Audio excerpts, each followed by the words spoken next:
ఒకనాడు జానపదాలలో పాడుకునే వాళ్ళు తెలంగాణ మారుమూల పల్లెల్లో నేను రాను బిడ్డో సర్కారు దావకానకి అని.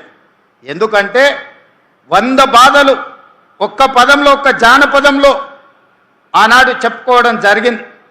ఈనాడు రాబోయే సంవత్సరంన్నర తిరిగే లోపల 2027 డిసెంబర్ 9 తారీఖు లోపల Osmania hospital, Alwal, LB Nagar and Warangal ప్రతి 6 నెలలకు ఒక హాస్పిటల్ని పూర్తి చేసి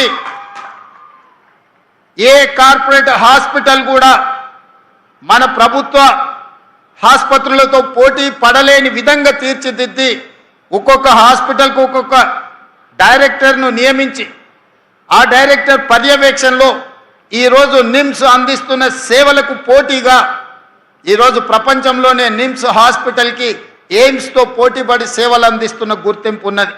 రాబోయే రోజుల్లో వీటన్నిటిని కూడా ఆ స్థాయిలో నిర్వహించి వాటికి అవసరమైన నిధుల కేటాయింపే కాదు, వాటిని నిర్వహించడంలో ఏ అపోలో, యశోద, ఏఐజీకి వెళ్తే ఎంత పరిశుభ్రంగా ఈ హాస్పిటళ్లను నిర్వహిస్తున్నారో రాబోయే రోజుల్లో ఈ హాస్పిటల్స్ని కూడా అదే స్థాయిలో నిర్వహిస్తాం. వాటి మీద ప్రత్యేకమైన కార్యాచరణ తీసుకోవాల్సిందిగా మా సిబ్బందికి అందరికీ నేను సూచన చేస్తున్నా. ఇక్కడికి వచ్చే వాళ్ళకు ఉచితంగా భోజనం, ఉండడానికి అటెండెంట్స్, పేషెంట్లు వెంబడి ఎవరైనా వస్తే వాళ్ళు బయటికి వెళ్ళి హోటళ్లలోనో లాడ్జిల్లోనో ఉండడం కష్టం, ఇక్కడ ఉండే పేషెంట్లను చూసుకోవడం ఇబ్బంది. అందుకే ఇక్కడికి పేషెంట్లతో పాటు వచ్చే వాళ్లకు డార్మెటరీస్ ఇవ్వాలని, అదేవిధంగా క్యాంటీన్లో మంచి ఫుడ్ ఇవ్వాలని, ఇతర వసతులు కూడా వాళ్ళకి ఇవ్వాలని అవసరమైన నిధులను మంజూరు చేయాల్సిందిగా, సూపర్ పీజీని కూడా ఇక్కడ శాంక్షన్ చేయాల్సిందిగా, నర్సింగ్ కాలేజెస్ ఇక్కడ ఉంటే 60-70% పేషెంట్లకు మా నర్సులే సేవలు అందిస్తారు. ఆ పైన వాళ్ళకే డాక్టర్లతో అవసరం ఉంటుంది. 70% పైగా ఆసుపత్రికి వచ్చే పేదలకు వైద్యాన్ని మా నర్సింగ్ సోదరిమణులే సేవలు అందిస్తారు. పైనుండే 30%కే డాక్టర్లు, సూపర్ స్పెషాలిటీ డాక్టర్స్తోనే అవసరం ఉంటుంది. అదేవిధంగా నేను మెడికల్ అండ్ హెల్త్ మినిస్టర్ గారికి ఒక సూచన చేస్తున్నా.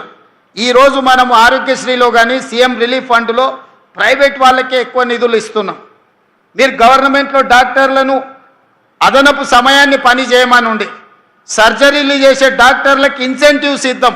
అప్పుడు ఆ డాక్టర్లు అదనపు సమయం మన ప్రభుత్వ వైద్యశాలల్లోనే పనిచేస్తారు.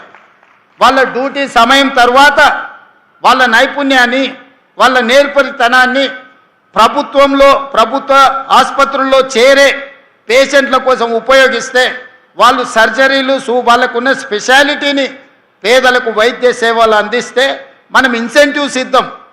ఆ ఇన్సెంటివ్ ఇచ్చినప్పుడు ఆటోమేటిక్గా వాళ్ళు అడిషనల్ అవర్స్ ఇక్కడ పనిచేస్తారు. They can spend quality time for poorest of the poor patients. So ఇప్పుడు మనం ఇక్కడ ఇవ్వకపోతే వాళ్ళు డ్యూటీ అవర్స్లో ఇక్కడ పనిచేసుకొని వాళ్ళు ప్రైవేట్ ప్రాక్టీస్ చేయడమో, ప్రైవేట్ హాస్పిటల్స్లో పనిచేయడమో, లేదా వాళ్ళకున్న నైపుణ్యాన్ని ఇతర దగ్గర ఉపయోగిస్తున్నారు. కాబట్టి మీరు దీనికి క్షుణ్ణంగా పరిశీలించి, నేను అధికారులకు కూడా సూచన చేస్తున్నా, సూపర్ స్పెషాలిటీ ఉన్న డాక్టర్స్ని if they spend additional time, if they are going to serve additional time in our hospitals, we have to appreciate them, we have to give incentives them through this Aarogyasri or CM Relief Fund.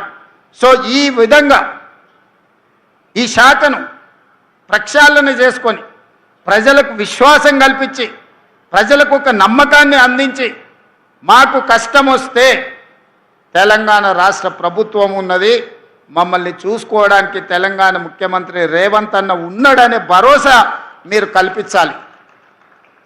పేదలకు నమ్మకం, విశ్వాసం కల్పిస్తే మన జన్మ సార్థకమైనట్టే. విద్యార్థులకు nursery to 12th వరకు విద్యను అందించి 12th తర్వాత సాంకేతిక నైపుణ్యాన్ని అందిస్తే మనం ఏ వెల్ఫేర్ స్కీమ్ వాళ్ళకి ఇవ్వాల్సిన పని లేదు, వాళ్ళే సొంతంగా బతుకుతారు. ఈ దేశంలోనే కాదు ఇతర దేశాలలో కూడా సేవలు అందిస్తారు. లక్షల రూపాయలు సంపాదించి వాళ్ళ కుటుంబాన్ని ఆదుకునే ప్రయత్నం చేస్తారు. ఎవరు కూడా ఇష్టంతో సంక్షేమ పథకాలను తీసుకోరు ప్రభుత్వం నుంచి ఉచితంగా. కష్టం వచ్చినప్పుడు మాత్రమే సంక్షేమ పథకాలను ఉచితంగా తీసుకోవాలని ఆలోచన చేస్తారు. చాలామంది ఆత్మగౌరవంతో బ్రతకాలనుకుంటారు, కష్టపడి బతకాలనుకుంటారు, విద్య నేర్చుకొని సాంకేతిక నైపుణ్యాన్ని నేర్చుకొని సమాజంలో గౌరవం పొందాలనుకుంటారు. ఆ అవకాశాలు ప్రభుత్వం కల్పించలేనప్పుడే, ప్రభుత్వం అందించలేనప్పుడే సంక్షేమ పథకాల కోసం ఎదురు చూస్తారు. సంక్షేమ పథకాలను తగ్గించాలనుకుంటే సర్వస్వతంత్రంగా వాళ్ళ కాళ్ళ మీద నిలబడే విధంగా మన విధానాలను మనం అమలు చేస్తే ఏ ప్రజలు కూడా ప్రభుత్వం నుంచి ఉచితంగా ఆశించరు. అందుకే ఈరోజు మనం ఈ విషయాలకు సంబంధించి nursery to 12th class breakfast, lunch, education, school kit ఇవన్నీ ఇవ్వడంతో పాటు నాణ్యమైన విద్యను అందించాలి. 12th తర్వాత సాంకేతిక నైపుణ్యాన్ని మనం అందించాలి. దాని మీద పూర్తి స్థాయిలో మా సహచర మంత్రులు సమయాన్ని కేటాయించి ప్రజలందరికీ వివరించి ప్రభుత్వము పేద ప్రజల కోసమే పనిచేస్తుందనే నమ్మకాన్ని కలిగిద్దామని మీ అందరికీ విజ్ఞప్తి చేస్తూ, నిన్న మన ఒక ఆయన ఇక్కడికి వచ్చిపోయాడు. ఈ విషయాన్ని కూడా మీతో పంచుకోవాలి.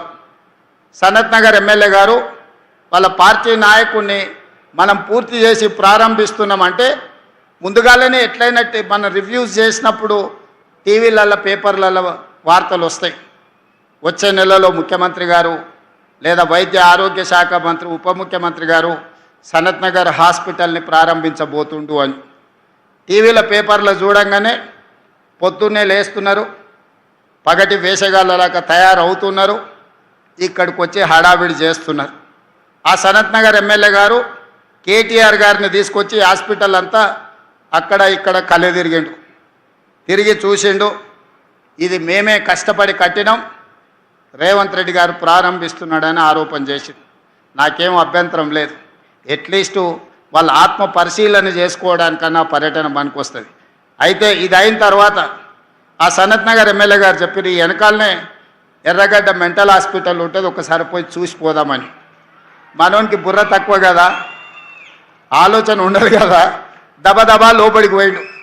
లోపలికి పోతే అక్కడ అందరూ ఎవరి పనులు వాళ్ళు చేసుకుంటారు. ఒక పెద్ద మనిషి కళ్ళు మూసుకొని ధ్యానం చేస్తున్నట్టుగా ఆయన గత జ్ఞాపకాలను కుటుంబాన్ని గుర్తు చేసుకుంటూ ఆయన డీప్ ట్రాన్స్లో ఉంటే ఈ సనత్ నగర్ ఎమ్మెల్యే గారు పోయి ఊరుకుండక ఆయన భుజం తట్టి తాత తాత అని లేపిండు.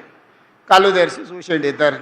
ఏం సంగతి బిడ్డ అంటే, మా సార్ని గుర్తుపట్టినావు అని నేను చూపించాను.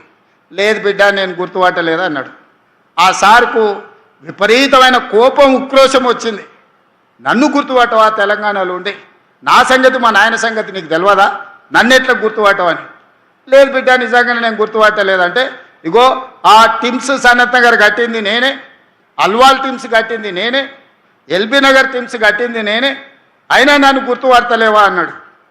ముసలాయన నింపాదిగా, ఊకుండు బిడ్డ ఊకుండు, నేను వచ్చినప్పుడు కూడా ఈ లోపలికి వచ్చినప్పుడు చార్మినార్ నేనే కట్టినా, గోల్కొండ నేనే కట్టినా, హైదరాబాదు నగరాన్ని నేనే నిర్మించిన చెప్పేటోని, డాక్టర్లు గుర్తుపట్టిర్రు, నా తిక్క కాస్త ఎర్రిగా మారిందని కరెంటు వైర్లు పెట్టి షాక్ ఇవ్వగానే ఇప్పుడు జర్ర సోయిలకు వచ్చిన, ఇక తొందరలోనే నేను ఇంటికి పోతున్నా బిడ్డ, నీకు కూడా ఈడ చేరితే ఒక వారం ఉంటే అతను ఏమనుకుంటున్నాడంటే ఇతను కూడా ఎర్రిలేసి తిక్కతోని ఎర్రగడ్డకు వచ్చిండు అనుకొని, నీకు కూడా ఏం కాదు బిడ్డ, డాక్టర్లు మంచోళ్ళు ఉండ్రు, ఈ కరెంటు వైర్లు పెడితే వారంలో నీకు నిజం అర్థమవుతుందని చెప్పిండు.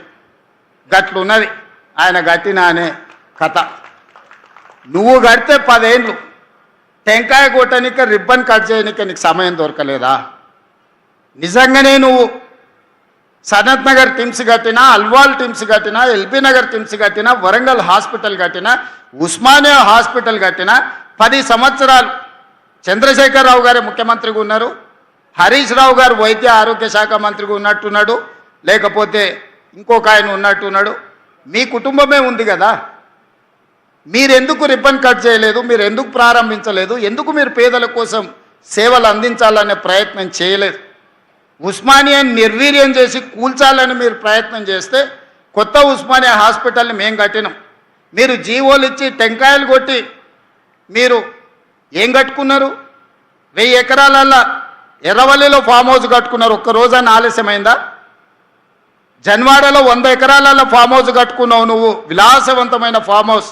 వైట్ హౌస్ కూడా పనికిరానంత గొప్ప ఫామ్ హౌస్ కట్టుకున్నావు. ఒక్క రోజన్నా ఆలస్యమైందా? మీ చెల్లెలు శంకర్పల్లిలో ఫామ్ హౌస్ కట్టుకుంది, ఎప్పుడైనా ఆగిందా? మీ బావ మొయినాబాద్లో ఫామ్ హౌస్ కట్టుకున్నాడు, ఎప్పుడైనా ఆగిందా? మీ ఫామ్ హౌస్లో ఒక్కరోజు కూడా ఆలస్యం కాకుండా ఒక ఆయన 1000 ఎకరాలలా, ఇంకొక ఆయన 100 ఎకరాలలా, మీ చెల్లెలు 50 ఎకరాలలా, మీ బావ 25 ఎకరాలలా విలాసవంతమైన భవంతులు, పెద్ద పెద్ద గడీలు నిర్మించుకున్నారు. సరైన సమయంలో అవి పూర్తయినాయి. కానీ మా పేదలకు అందించే ఒక్క హాస్పిటల్ అన్న మీరు గట్టి చూపించిండ్రా? పూర్తి చేసిండ్రా? ప్రారంభించిండ్రా? పేదలకు వైద్యాన్ని అందించిండ్రా? ఇంకా కూడా ఆత్మ పరిశీలన చేసుకోకుండా ఏ మాత్రం సమాజం గమనిస్తుందని సిగ్గుపడకుండా నోటికొచ్చిన అబద్ధాలు చెప్పి బతకాలనుకుంటారు. తెలంగాణ ఉద్యమం అప్పుడు రాష్ట్ర సాధన కోసం మీరు ఎన్ని అబద్ధాలు చెప్పినా, ఎన్ని తప్పులు చేసినా ఆ ప్రొఫెసర్ కోదండరామ్ గారి ముఖం చూసి మేము అందరం ఊరుకున్నాం. ఇప్పుడు అట్లాంటి పరిస్థితి లేదు. దయచేసి మీ ఆలోచనలు, మీ బుద్ధి మారాలి. కరువు రావాలని అఘోర దీక్షలు, రాష్ట్రంలో రైతులు చచ్చిపోవాలని చేతబడులు చేపించేది మాని మీ బుద్ధి మారాలని ఆ నల్లమల్ల అడవుల్లో పోయి ఒక 2 ఏళ్ళు తపస్సు ఏమైనా చేస్తే, అడవులల్లో ఆ సెంచులకు ఏమైనా సేవ చేస్తే, లేకపోతే ఆదిలాబాద్లో మా గోండులకు ఏదన్నా సేవలు అందిస్తే, మీరు సంపాదించిన 1,00,000 కోట్లల్లో కనీసం నియోజకవర్గానికి 10 కోట్లు 20 కోట్లు ఖర్చు పెట్టి సేవలు చేస్తే మీరు చేసిన పాపాలు కొన్నెన్నా తగ్గుతాయి, మీకు విముక్తి జరుగుద్ది. అంతే తప్ప అబద్ధాల ప్రచారాలతోని, ఆర్టిఫిషియల్ ఇంటెలిజెన్స్లో క్రియేట్ చేసిన సోషల్ మీడియా ప్రచారంతో, లేకపోతే మీ బంట్రోతులు కట్టే ఫ్లెక్సీలతోని మిమ్మల్ని ఎవడు నమ్మడు.